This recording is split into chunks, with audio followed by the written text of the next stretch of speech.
Hi everybody, it's Margaret and Keegan, and we're not going to do a book today. We're going to do 10 fun facts about Black History Month. And why do we celebrate Black History Month? It's a great question. We celebrate Black History Month because it's important to talk about the contributions and sacrifices that African Americans have made for our country. And February is Abraham Lincoln's birthday and Frederick Douglass's birthday. So wow, it's a crazy month. Cool. Yeah, it's a crazy month. So we found 10 little known facts from PBS, and we're going to be sharing them with you today. So Keegan, help me find our first fact. I did. I know, it's over there. Yeah. Okay, so our first fact is about Claudette Colvin, who was a 15-year-old girl who refused to give up her seat on a bus 9 months before the historic stand of Rosa Parks. As the secretary of the NAACP, Rosa Parks was chosen as the icon to fight this battle. However, many young people before her stood up for the movement to end segregation, and a lot of which were women. So that's our first fact. Did you know that Claudette had to go to jail because she wouldn't give up her seat on the bus? Oh no. Horrible, right? Yeah. That's horrible. And who is this, Keeks? This looks like Martin Luther King.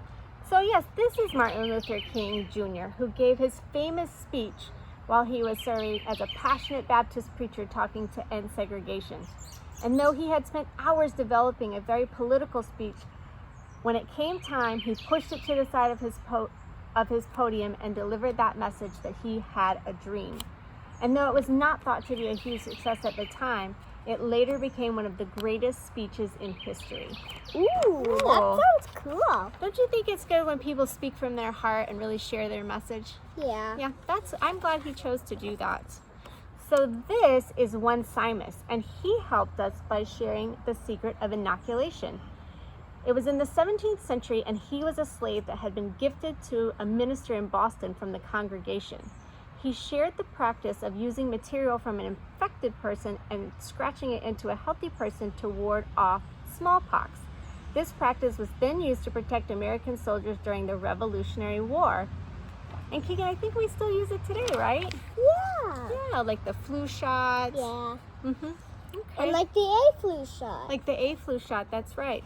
So this is the first recorded protest by a group of Quakers in 1968. They were known as the Society of Friends, and this particular group was known as the Four Friends.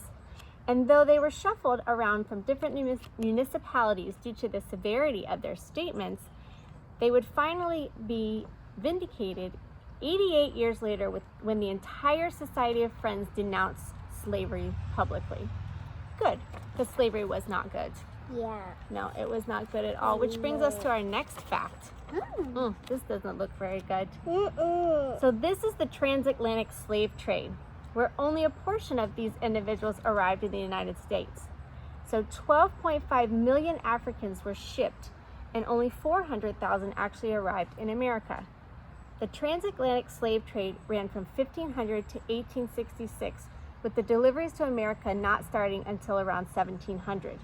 Unfortunately, nearly 2 million were lost at sea, and the majority of the rest arrived in Brazil, where they were treated terribly. This is horrible. I'm really glad we don't do this anymore. Yeah. So what's next? You got a fun one for us next? Oh, this is a good one. This is a key component to the civil rights movement, which was the education provided at historically Black colleges and universities. During the first one was Cheney University in Pennsylvania, which was established in 1837, but there were 78 schools by the 1930s. Many of these colleges offered safe haven to individuals of Jewish descent during the Great Depression and the anti-Semitism occurring in their homeland where they had lost their jobs. So Black colleges offered acceptance, and in turn, the students received education and training after slavery, which often allowed them to engage in a meaningful conversation with whites for the first time. That one's good. Yeah. I really like that. They learned a lot. Yeah, that sounds that's a great. good one. That's a good one. Okay, what do we have next? This Ooh, looks like a soldier. he does look like a soldier. This is actually Bass Reeves, who escaped slavery and went out west, and later became a deputy U.S. Marshal. So despite the theatrical representation of the American cowboys in the Wild West, typically 1 in 4 cowboys were black. In fact, this is the inspiration for the Lone Ranger. Though loyalty and friendship was often formed between men, black cowboys were typically required to do more work and were responsible for the labor-intensive or dangerous jobs. That sounds scary. It does sound scary, but he was a good guy. Yeah. Oh, do you know this next one? Let's see. She is pretty. Oh, she's pretty. So, I think we all have a specific person that comes to mind when we see this picture. Maybe Betty Boop? Yeah, I think it's Betty Boop. However, the original Boop was a black jazz singer in Harlem named Esther Jones. Though there has been great controversy over the years for the inspiration to this character, it has been traced back to the singer known as Baby Esther, who was a regular performer during the 1920s at the Cotton Club. Oh, that sounds cool. Yes. Cotton Club. Cotton Club. I bet that was a fun place. Yeah. Oh, this is a cool one. What does it look like she does? It looks like she flies an airplane or a jet. Yes, this is the first African American female pilot who was an adventurous woman named Bessie Coleman. Though she was faced with harsh poverty and discrimination here in the United States, she followed her dreams and stories of World War I pilots to France with the support of a millionaire, Robert Abbott, in the 1920s. Ooh, risking everything. Oh, I got a little bit more. Risking everything she had, she became victorious by receiving an international pilot's license in June of 1921 and returned to the U.S. with droves of supporters. She was celebrated until her death in 1926, and her contribution and achievements to other African Americans' hopes and dreams have continued for almost a century. Oh. That's very cool. Okay, we got one more. One more. So this is the interracial couple that changed the laws in America and history. It took 300 years to overturn the law banning interracial marriage, which was first put into place in 1664 in Maryland, where there was a growing prevalence of interracial marriages. The other colonies followed suit with penalties including exile and imprisonment.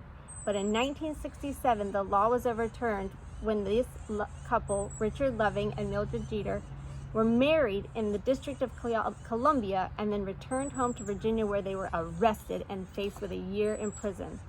This couple took it all the way to the Supreme Court, where it was determined that prohibiting interracial marriage at the state and local levels was unconstitutional. In 2000, Alabama was the last state to officially legalize interracial marriage, where the ban was removed from their state constitution. So look, aren't they a beautiful couple? Yeah. I'm so glad they loved each other, right? So that everybody can love each other. Yeah. So thank you for joining us for our 10 little known facts, thanks to PBS.